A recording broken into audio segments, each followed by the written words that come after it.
លោកលានជាទីមេត្រីសម្រាប់បទវិចារអកថារបស់យើងនៅថ្ងៃនេះស្ដីអំពីបទល្មើសព្រហ្មទណ្ឌថយចុះមានអារម្មណ៍យ៉ាងណាដែរចំនួនបទល្មើសព្រហ្មទណ្ឌដែលបានកត់ត្រាដោយសមត្ថកិច្ចកម្ពុជាបានថយចុះគួរឲ្យកត់សម្គាល់ដែលនេះជាសញ្ញាវិជ្ជមានមួយនៃបញ្ហាសន្តិសុខនិងសុវត្ថិភាពនៅក្នុងសង្គមជាទូទៅនៅក្នុងប្រទេសកម្ពុជាតាមអត្ថបទសារព័ត៌មានដែលបានដកស្រង់សម្ដីលោកទូចសុខៈអ្នកនាំពាក្យរងក្រសួងមហាផ្ទៃបានឃើញថានៅក្នុងរយៈពេល4ខែដើមឆ្នាំ2025នេះសមត្ថកិច្ចបង្ក្រាបបទល្មើសចំនួន886លើកលោកអះអាងថាចំនួននេះបើធៀបនឹងរយៈពេលដូចគ្នាក្នុងឆ្នាំ2024បានថយចុះចំនួន266លើកដែលឆ្នាំ2024មានចំនួន1152លើកតាមការអះអាងក្នុងចំណោមបទល្មើសដែលបានថយចុះនៅក្នុងរយៈពេល4ខែដើមឆ្នាំមកនេះបង្ហាញថាបទល្មើសអូក្រិតបានថយចុះចំនួន29លើកហើយបទល្មើសប្រឆិមបានថយចុះចំនួន237លើកបទល្មើសថយចុះទាំងនោះរួមមានជាអាចករណីលួចមានស្ថានទោសទម្ងន់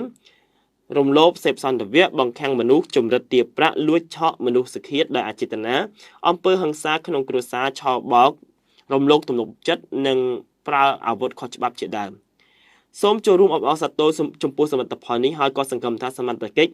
នឹងមិនបន្ថយដៃបង្ក្រាបបទល្មើសនានានៅក្នុងប្រទេសឡើយដើម្បីលើកកម្ពស់សុវត្ថិភាពជូនប្រជាពលរដ្ឋឲ្យបានល្អប្រសើរឡើងបន្ថែមទៀតជាពិសេសគឺការគ្រប់គ្រងអាវុធកម្ពុជាបានសន្តិភាពជិត30ឆ្នាំមកហើយបញ្ហាសន្តិសុខនិងសុវត្ថិភាពគួរតែលែងជាកង្វល់របស់ប្រជាពលរដ្ឋប៉ុន្តែទោះបីជាយ៉ាងណាក៏ដោយវានៅតែជាកង្វល់ក្នុងផ្នត់គំនិតរបស់ប្រជាពលរដ្ឋម្នាក់ៗនៅឡើយនៅពេលចេញពីផ្ទះពលរដ្ឋតែងតែមានអារម្មណ៍រឿងគេកោះផ្ទះហើយធ្វើដំណើរនិងរក្សាទុកយានយន្តខ្លាចចោលលួចនេះលួចនោះហើយធ្វើដំណើរយប់ប្រលប់មានអារម្មណ៍ខ្លាចរអានិងក្រុមបងតូចបងធំគៀបប្លន់យកសម្ភារៈជាដើមប្រសិនបើស្ថានភាពសុវត្ថិភាពនិងសន្តិសុខកាន់តែធានាបានសមត្ថកិច្ចពីមួយឆ្នាំទៅមួយឆ្នាំដូចជាតួលេខដែលបានបង្ហាញនោះវានឹងប្រសើរឡើងសម្រាប់សុវត្ថិភាពសង្គមនិងកិត្តិនាមនៅក្នុងតំបន់សរុបទៅយើងខ្ញុំពិតជាសង្ឃឹមថាបញ្ហាសន្តិសុខនិងសុវត្ថិភាពដែលបានកើតឡើង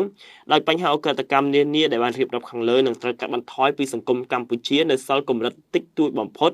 សូមខិតខំបន្តទៀតដើម្បីវិវឌ្ឍនភាពសង្គមរបស់យើងទាំងអស់គ្នា